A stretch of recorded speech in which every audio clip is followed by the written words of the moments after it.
Alors bonjour, je m'appelle Caroline Hermé, je suis la directrice du master Grande École et je suis accompagnée aujourd'hui de...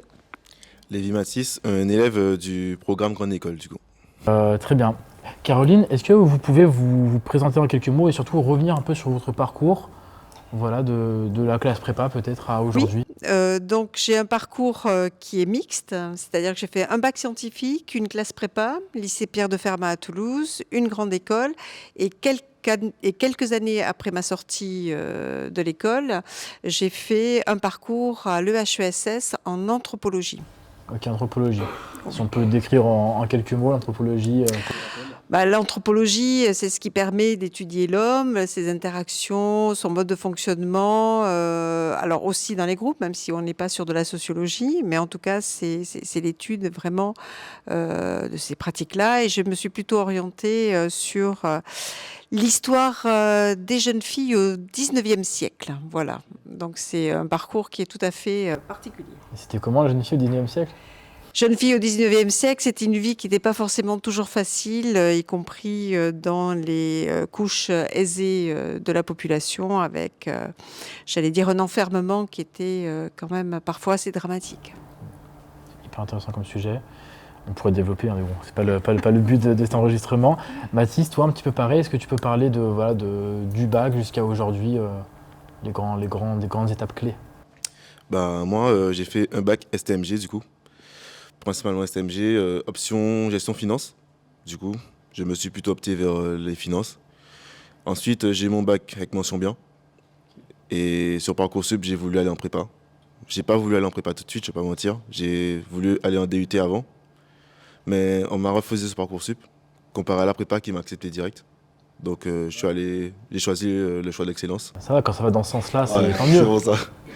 C'est vraiment allé dans mon sens du coup. Donc après j'ai fait ma prépa. C'était difficile la première année puisque c'est vrai qu'en Guadeloupe, ma prépa était assez loin. Donc du coup je me levais pratiquement à 5h30 pour aller à l'école à 7h. Et je rentrais très tard aussi ou je rentrais à 20h. Sachant que j'avais des études à faire après, etc. Donc c'était assez compliqué. Mais après en deuxième année je suis rentré à l'internat et c'était un petit peu plus accessible. Du coup j'ai fait ma prépa, j'ai obtenu ma prépa. J'ai obtenu pas mal d'écoles. J'ai obtenu jusqu'à Kedge, je crois. Mais c'est ici que je me suis senti le mieux accueilli. J'avais deux critères principaux, c'était l'accueil et la triple accréditation. Et du coup, maintenant je suis excellent. Bah, Et on est ravis. t'as très bien fait parce que tu parais bien épanoui. Et puis aussi pour rappel, hein, tu parlais de l'accueil admissible. Donc, l'année dernière, Excelia a fini troisième au classement Mon expérience admissible fait par Planning Grandes Écoles et Speak and Act. Donc voilà, on verra ce que ça va donner cette année. Mais en tout cas, l'année dernière, il y avait des très bons retours des oraux. Et aujourd'hui encore, on voit beaucoup d'effervescence aujourd'hui de la part des candidats et des admisseurs. Donc voilà, on dirait que les retours candidats en tout cas confirment l'expérience que tu as eue l'année dernière. On va essayer d'être premier cette année, on va essayer. On va parler donc du coup un petit peu concrètement de voilà, peut-être des classements. Tu as mentionné la triple accréditation, on va y revenir juste après. Quels sont les classements qui aujourd'hui voilà, intéressent Excelia? Quels sont les classements qui valorisent l'école et en quoi consiste-t-il justement au niveau des critères? Alors, on a deux types de classements. On a les classements nationaux que tous les candidats connaissent, hein, qui sont liés à SIGEM, Challenge, l'étudiant, voilà. Donc, tous ces classements que vous voyez dans la presse et que vous pouvez lire, voilà, de manière régulière. Puis, il y a aussi maintenant les classements internationaux auxquels on est très attaché, entre autres celui du Financial Times et celui de The Economist. Au niveau des classements français, on est régulièrement entre, allez, on va dire la 13e et la 15e place, 12e, 15e place. Ça change et ça varie en fonction, voilà, des thèmes qui sont mis en avant. Au niveau des classements internationaux, et je vais les citer, là, la culture anglo-saxonne, puisqu'il s'agit de classements surtout anglo-saxons, veut que, à la limite, on se fiche de savoir quel est le souhait des candidats, vers quelles écoles ils veulent aller, c'est pas trop leur problème. En revanche, de manière très pragmatique, ils se disent, est-ce qu'il y a eu un véritable retour sur investissement? Est-ce que la carrière, l'évolution professionnelle, a été à la hauteur des investissements, entre autres financiers? Est-ce que les étudiants ont trouvé ce qu'ils voulaient dans le cadre de leur parcours? Et là, sur les derniers classements, nous sommes régulièrement classés dans le top 10 des écoles françaises et même aux alentours de la 8e place. Donc, on est particulièrement satisfait justement de cette reconnaissance du travail de toutes les équipes, les étudiants et les diplômés faisant partie de l'équipe, puisque on travaille sur, j'allais dire, sur une matière noble, qui est vraiment les profils des étudiants, et c'est eux qui nous poussent toujours à aller plus loin. C'est intéressant cette notion de retour sur investissement, surtout par rapport à la thématique des frais de scolarité. On sait que ça augmente de manière crescendo au fur et à mesure des années. Qu'est-ce qu'on peut mettre derrière cette notion de retour sur investissement, justement? Quelles sont les composantes de cette notion-là de retour sur investissement, si on devait la décomposer? Alors, j'allais dire que les frais de scolarité augmentent. Alors, ça va dépendre ensuite après des écoles. Certaines, comme nous, ont des progressions quand même au niveau de l'augmentation des frais de scolarité tout à fait mesurées.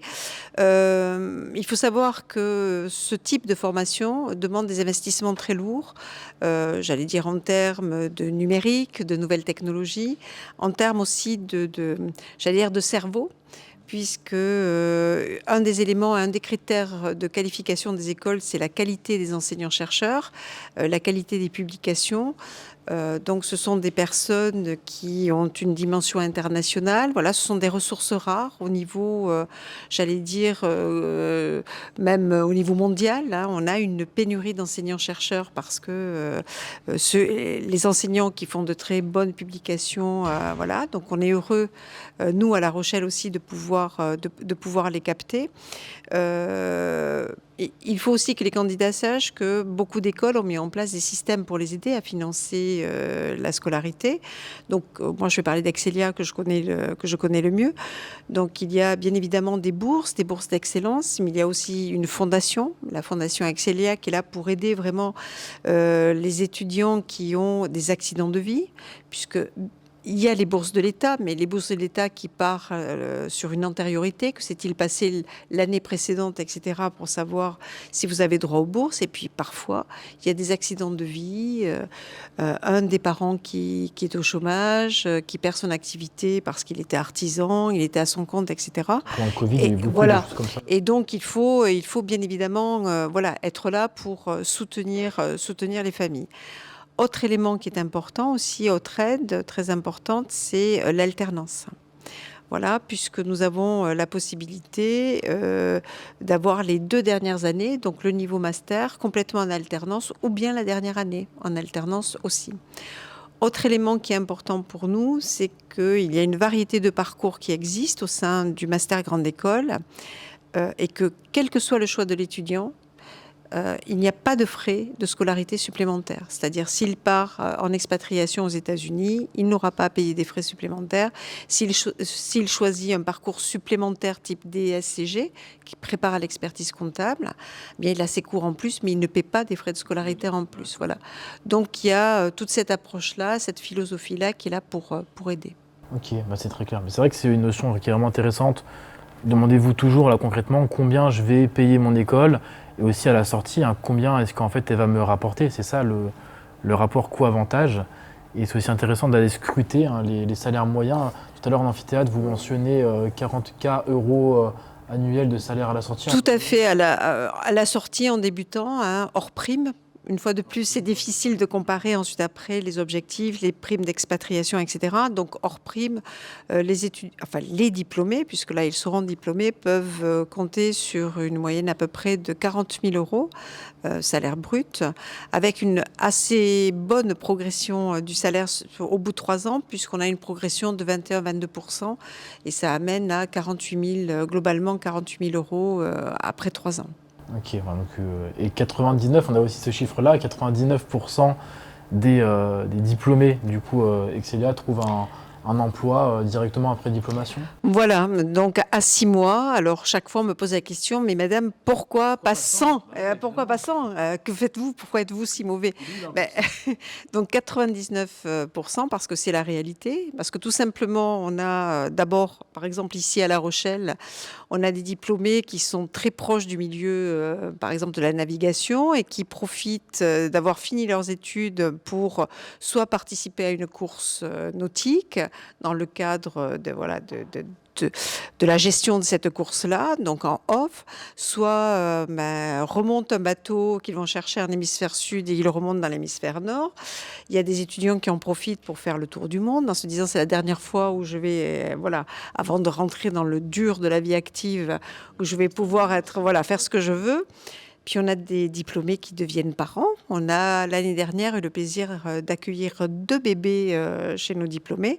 Et puis voilà, donc ils prennent le temps et qu'ils en profitent aussi de passer quelques mois auprès de leur famille. Voilà.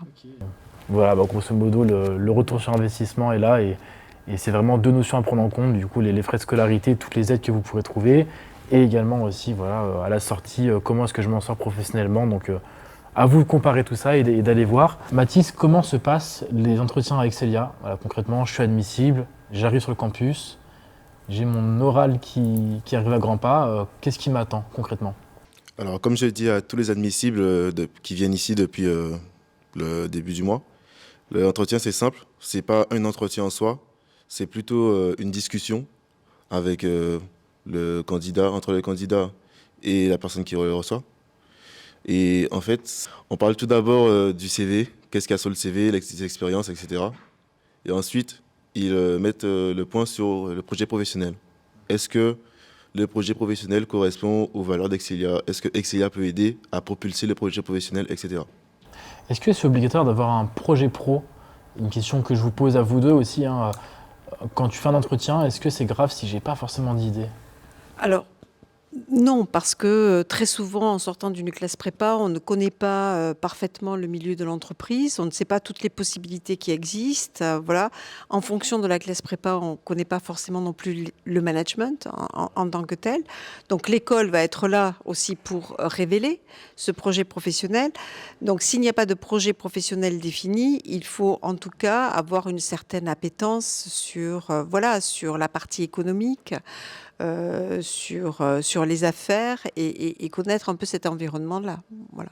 Donc il y a des questions qui vont être sur l'ouverture intellectuelle, l'ouverture économique du candidat ou de la candidate. Ouais. Toi, Mathis, tu avais un projet pro quand tu as passé ton entretien ou qui t'est défini, que tu as pu mobiliser ou pas tellement justement? Alors personnellement, j'en avais pas tellement. Je sais ce que je veux faire dans un avenir très très lointain, c'est sûr, mais sur le cas échéant maintenant, non, je n'en avais pas. J'en avais pas. Tu leur as dit quoi, par exemple, quand ils t'ont demandé tes projets à l'avenir ou s'ils te l'ont demandé? Ils me l'ont demandé et je leur ai dit que j'en avais pas forcément, mais je sais que j'avais une attractivité vers le commerce, puisque si je fais une école de commerce, c'est principalement pour aller vers le commerce. Et ensuite, je leur ai parlé aussi de la comptabilité, puisque j'ai fait mon bac orienté comptabilité. Et ensuite, je leur ai parlé surtout de ça. Ok. Et t'as dit que tu restais ouvert Oui, Ok. bien sûr. J'ai dit que je restais ouvert à ce que je vais apprendre, surtout durant l'année qui va suivre, du coup l'année qui s'est écoulée actuellement. Et voilà. C'est ça. Donc évidemment, c'est pas rédhibitoire, mais n'hésitez pas à mentionner peut-être au moins un domaine qui vous attire un petit peu plus qu'un autre peut-être, tout en disant, voilà, je reste ouvert bien sûr à toutes les opportunités que votre école apporte. Voilà, c'est le strict minimum. Et après, si on peut creuser, c'est encore mieux évidemment. Mais c'est pas rédhibitoire de pas avoir de projet, quoi. Donc on appelle souvent l'école Excelia, en fait c'est plutôt Excelia Business School, qui aussi a des synergies avec Excelia Group. C'est quoi tout ça? Alors, Excelia, donc qui est le groupe, c'est l'intitulé du groupe. Excelia, c'est pas une école qui a été rachetée par un fonds de pension espagnol, comme je dis chaque fois. Voilà, on a changé de nom parce qu'avant on s'appelait Subdeco La Rochelle, et il se trouve que sur les dernières années, nous avons fortement grandi.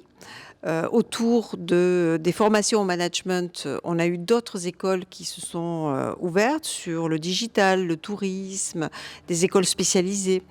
Il y a aussi d'autres campus dans lesquels nous sommes. Donc, il y a le campus historique de La Rochelle. En 2019, il y a eu celui de Tours et après celui d'Orléans. Et depuis 2021, maintenant, nous sommes aussi à Paris sur un campus à Cachan. Donc, on a pris, pour tous ceux qui font du marketing, ça va parler, on a pris une marque ombrelle, Excelia, qui correspond à l'ensemble des activités. Alors, il est évident qu'Excelia Business School, qui est l'école qui regroupe toutes les formations en management, est la partie la plus importante du groupe à l'heure actuelle. On représente un pourcentage fort, mais il y a aussi un très grand avantage à faire partie d'un groupe, et un groupe avec des écoles diversifiées, c'est que ça va permettre aussi de créer des ponts, de créer des activités communes, donc d'hybrider des compétences. Par exemple, on a des spécialisations qui sont communes avec l'école de tourisme ou avec la Digital School. Voilà, donc ça permet aux étudiants, tout en ayant une formation en management, de l'orienter un peu plus, par exemple, côté tourisme, ou un peu plus côté, on va dire, data, digital, numérique. Donc tout ça, c'est vraiment un plus pour les étudiants. Donc on a changé de nom, mais on a gardé notre ADN, qui, je le rappelle, est vraiment autour de l'humain et en tout cas autour de la proximité. Ouais, on va y revenir. Excelia, est-ce qu'on a peut-être des pistes ou, sur l'origine du nom? Concrètement, est-ce qu'on sait d'où ça vient, le logo, etc. Alors, Excelia, mais c'est un concours qui a été fait auprès des étudiants, du personnel, des anciens. Voilà, donc il y a eu justement, en expliquant un peu la philosophie et la stratégie de l'école. Et c'est ce nom qui est ressorti, voilà, qui ressemble à excellence, voilà, mais il n'y a pas les deux L, qui n'est pas Excel, puisqu'il y a. Donc c'est un terme aussi qui a une connotation un peu latine, voilà, qui montre un peu l'aspect aussi académique. Donc c'est une très très belle écriture qui en plus ça permet de se décliner en logo de manière assez facile et assez agréable. Bon, je pense que c'est un nom qui a fait l'unanimité, à telle enseigne d'ailleurs que les étudiants, cette marque est sortie il y a un peu plus de 4 ans, et 1 an après, les étudiants ne disaient plus « je suis étudiant en Subdeco », ils disaient « on est excellien ». Voilà, donc les étudiants se dénomment excellien ou excellienne.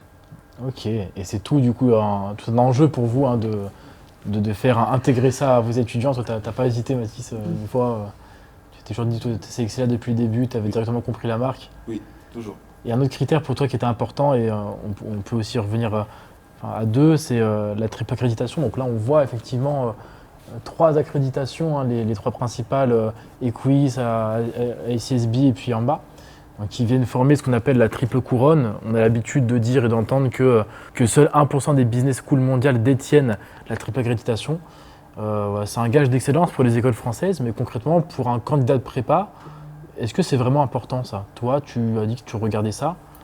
Pourquoi tu regardais ça de près? Alors pour moi, c'est important, puisque ça montre quand même l'excellence de l'école. Ça montre que l'école, c'est pas une école lambda, puisque c'est vrai que j'ai regardé pas mal de documentaires, etc., sur les écoles de commerce pour me renseigner, puisque je viens de loin quand même. Je sais pas pour aller dans une petite école, je dirais.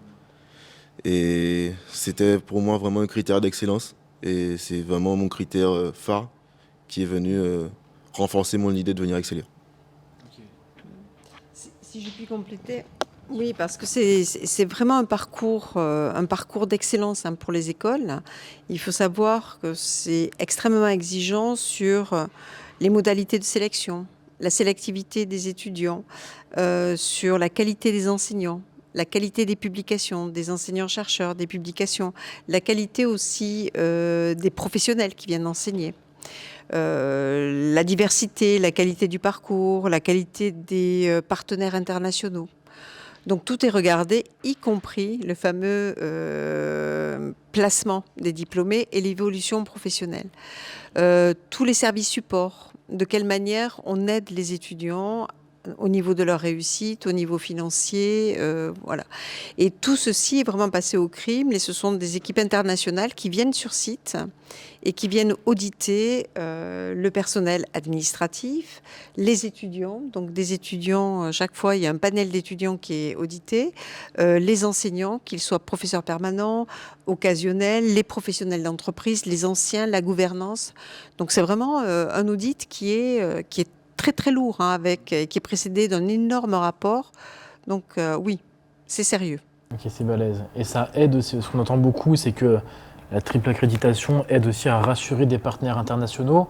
Quand par exemple, la direction va aller négocier des doubles diplômes ou des échanges avec des universités, Vous le sentez peut-être depuis la triple accréditation que c'est plus simple? Ah oui, oui, non, mais non seulement c'est plus simple, mais c'est aussi maintenant, nous, notre obligation, c'est de ne signer qu'avec des pairs, entre guillemets, donc des équivalents à l'international. De la même manière, chaque fois qu'on a des doubles diplômes, il faut que ça soit en France ou à l'étranger, puisqu'on a des doubles diplômes aussi avec d'autres écoles en France, il faut que ça soit véritablement avec des pairs. D'accord, ok. Donc du coup, en fait, on monte en grade et Oui. en termes de... Et en gamme, aussi de oui, tout à partenaires. fait, oui. On rentre dans un club, en fait, c'est une espèce de club, Tout finalement. à fait, oui. Ok. Oui.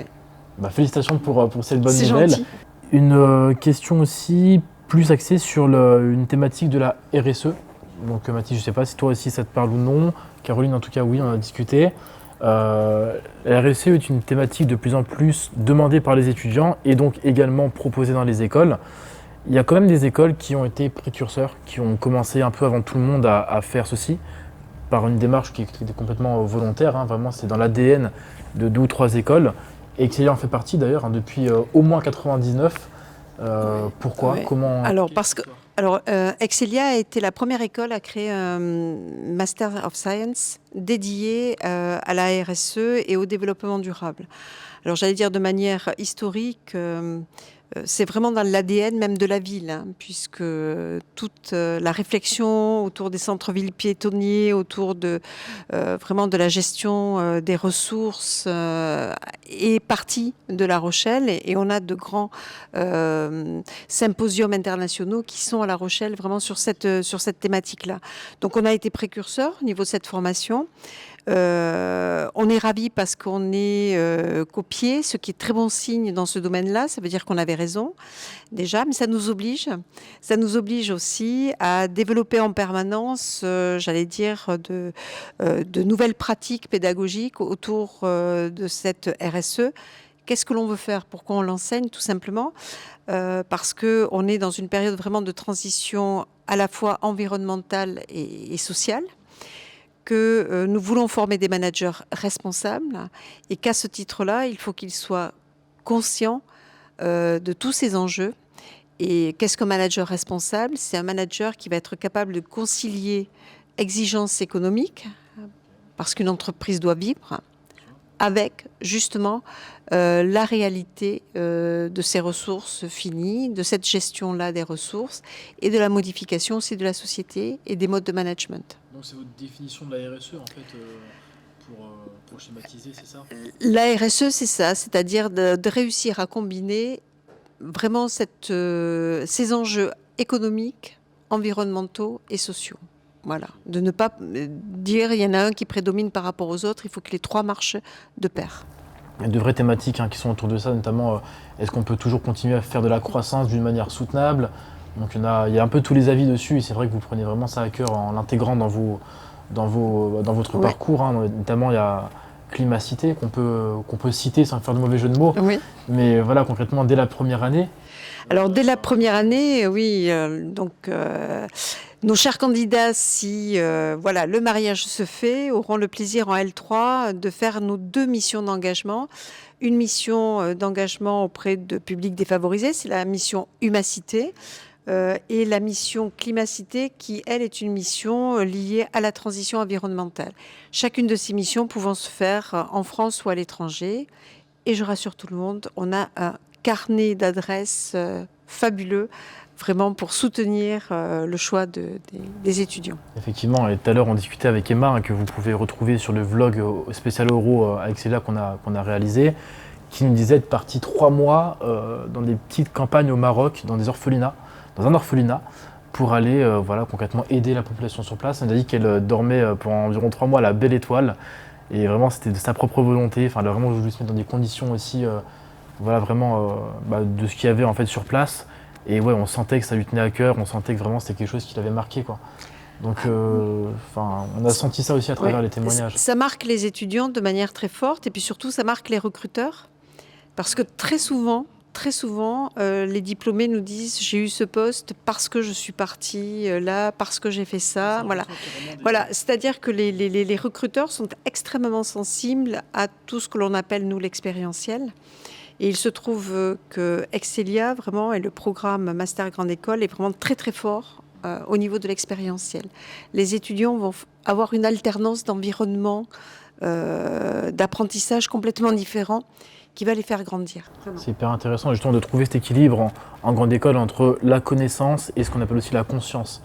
Et il y a beaucoup d'études de recherche qui sont faites là-dessus. C'est on enseigne aux étudiants beaucoup de connaissances, peut-être 90% quand tu regardes une maquette pédagogique, et en fait trop peu de cours de conscience de est-ce que je fais là, est-ce que c'est bien ou est-ce que c'est pas bien, est-ce que ça a un impact positif, négatif, neutre, etc. Et c'est intéressant justement de mettre ça en avant et je trouve ça bon de le rappeler.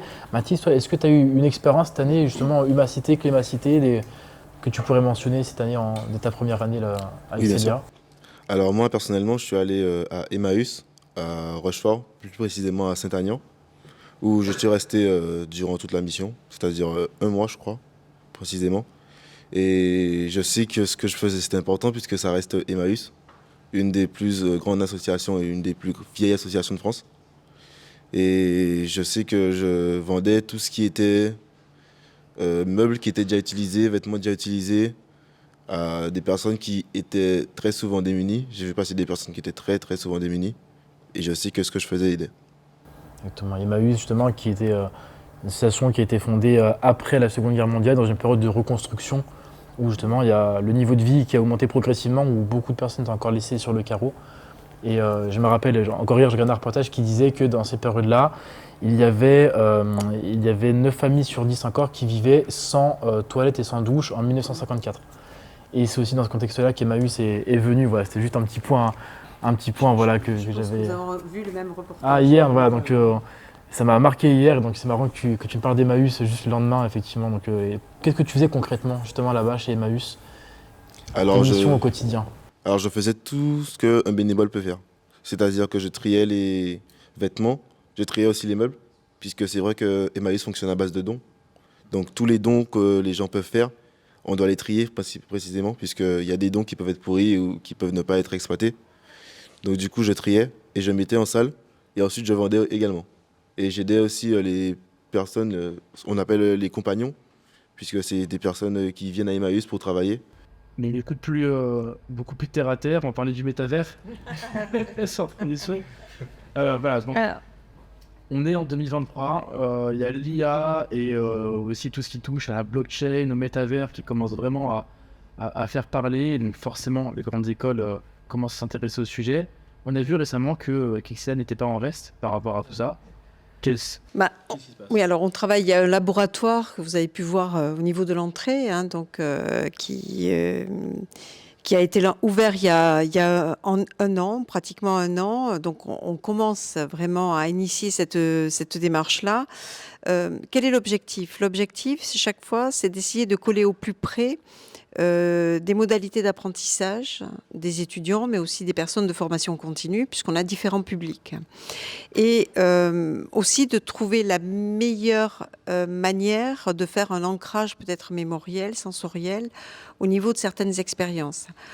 On sait que c'est vraiment par la pratique qu'on va transformer des savoirs en compétences professionnelles. C'est vraiment l'action qui permet de développer des compétences professionnelles.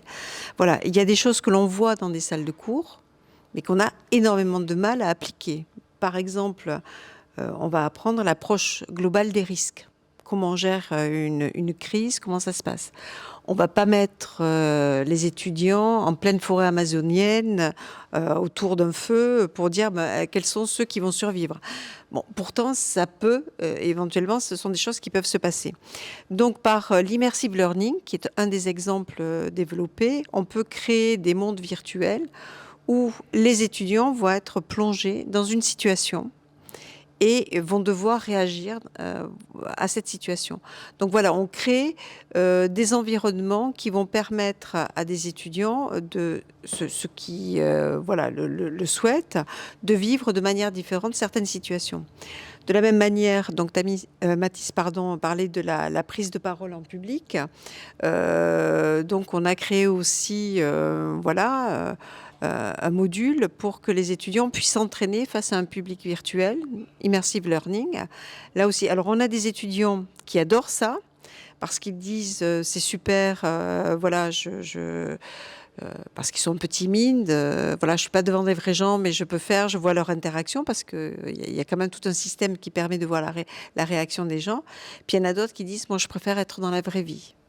Mais on offre ces deux possibilités aux étudiants de s'entraîner. Ce qui est important, c'est qu'à la fin, ils soient capables effectivement de parler aux gens, comme l'a très bien dit Mathis, et de parler face à n'importe quel type de public. Ok.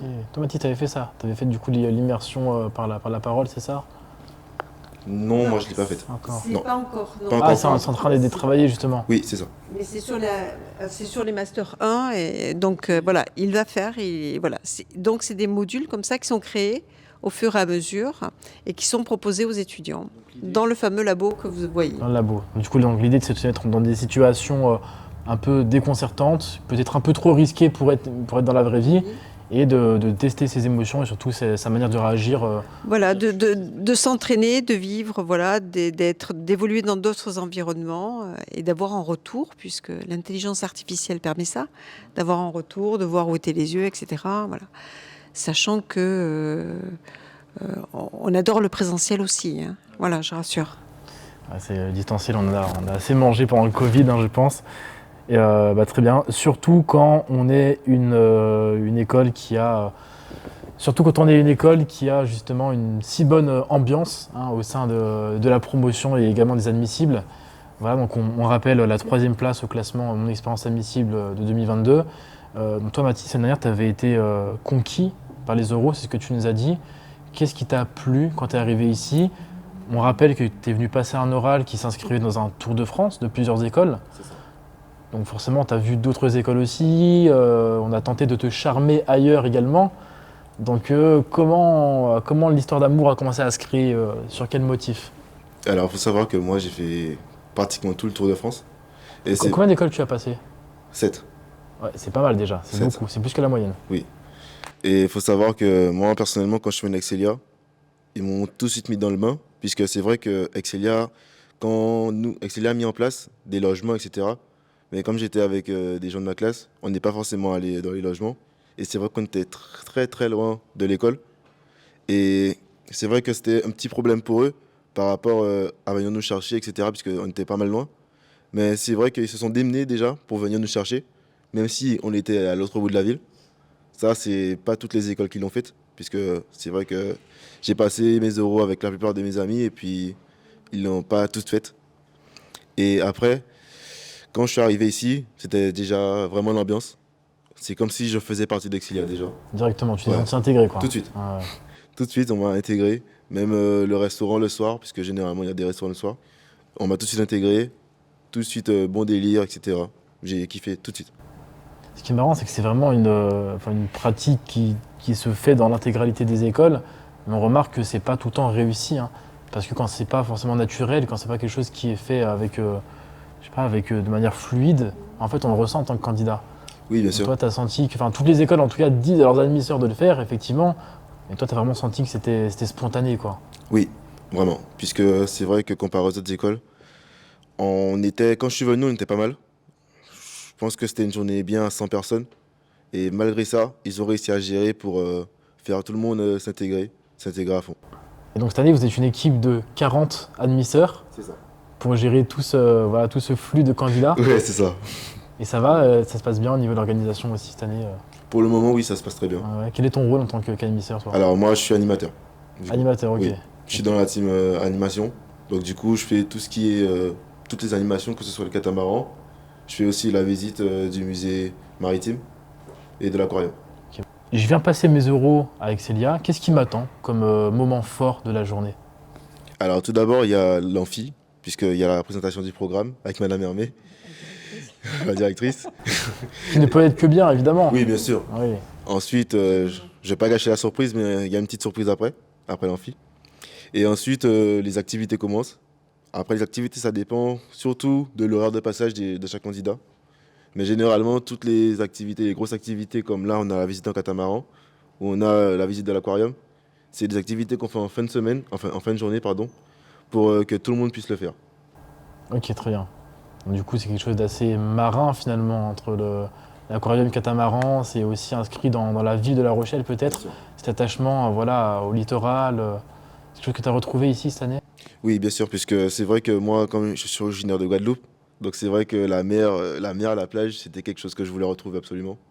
Et du coup, c'est vrai que La Rochelle, c'était une des seules villes qui a eu tous les critères par rapport à d'où je viens. Il y a un admisseur tout à l'heure qui s'est fait un malin plaisir de nous rappeler il y a la plage à La Rochelle. Il y a la plage ici? Bien sûr qu'à la Ok. plage. Vous y allez souvent? Depuis l'été, moi j'y vais tous les jours. Ah ouais. Pratiquement tous les jours. Ouais. Ça fait envie. Les diplômés d'Excelia, donc on en dénombre 40 000 environ qui sont dans le réseau Alumni, mais concrètement, dans quel secteur est-ce qu'ils se dirigent? Quels sont les domaines d'activité vers lesquels se dirigent les diplômés d'Excelia? Alors, tout secteur, tout type d'entreprise, tout domaine d'activité. Je rappelle qu'un diplôme grande école est un diplôme généraliste, que vous pouvez tout faire à l'issue de la formation, dans la finance, le marketing, les RH, supply chain, voilà, gestion de business unit.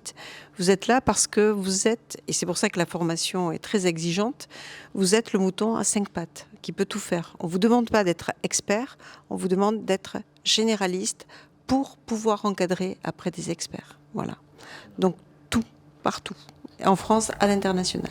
Et si on devait citer peut-être une petite spécialité, on sait que voilà, il y a des écoles, les écoles se ressemblent assez, ils ont comme des programmes tous généralistes. Donc tout à l'heure, on a parlé de la RSE, hein, dans laquelle vous étiez vraiment précurseur. Ce serait ça votre petite touche personnelle? Alors, mais il y a la RSE, mais pas que, parce qu'on a le master spécifique RSE, mais vous avez ensuite après toutes les déclinaisons. Par exemple, vous avez une spécialisation qui est sur Sustainable Finance, donc la finance verte, Sustainable Supply Chain, donc vraiment tout ce qui est la chaîne logistique et d'achat verte. Vous avez aussi le luxe qu'on décline sur le côté vert et les industries créatives. Donc la RSE, le développement durable, en tout cas on parle plus de développement durable, se décline dans plein de matières. On est aussi très poussé dans tout ce qui touche le marketing, la finance aussi. Tous les métiers de la finance, que ce soit la finance de marché, l'audit, le contrôle de gestion, la gestion de patrimoine, etc. Donc on a une palette très très large. Et on essaiera de vous mettre à disposition des noms d'alumni à contacter, hein. On vous dit toujours, mais LinkedIn, vraiment, il faut y aller, contacter les diplômés, aller discuter avec eux, parce qu'il n'y a rien de mieux qu'arriver pendant un oral et dire j'ai discuté avec tel alumni de telle année qui a fait tel parcours, j'ai parlé avec lui, il a fait ce que je veux faire dans l'école. Là, c'est bingo, hein. C'est hyper intéressant. Et pour conclure, peut-être, si vous deviez me citer peut-être chacun 2 ou 3 raisons, peut-être 3 raisons, chacun de venir passer ses euros à Excelia. Voilà, concrètement, selon toi. J'hésite à venir, je sais pas, sur mon Tour de France, peut-être que c'est une date qui m'arrange pas, ou peut-être que je vais pas passer trop d'école. Tu me dirais quoi? Quelles sont les 3 bonnes raisons de venir passer ses euros à Excelia? Alors, déjà, c'est l'ambiance, puisque l'ambiance est très importante ici et elle est très présente. Ensuite, c'est la proximité avec un petit peu tout ce qui est la mer et surtout les autres écoles aux alentours. C'est vrai que La Rochelle est une grande ville étudiante. Et puis ma 3e raison, ce serait l'école en soi. L'école, c'est une très bonne école. Et du coup, comme Madame Hermé l'a dit, on fait partie du top 10 quand même, des Français. Donc c'est vrai que ça reste une école pas négligée. Ok, bah, c'est très clair. Et vous? D'un point de vue plutôt direction D'un point de vue direction, il faut quand même que je parle du programme. Bon, je dirais la qualité du programme et surtout, ce programme-là est reconnu par des accréditations de réputation internationale. Donc ça, c'est le premier point. Je dirais aussi de venir parce que je pense qu'on fait partie des écoles coup de cœur. Voilà. Donc venez. Je pense que vous aurez un coup de cœur et vous déciderez après. Voilà.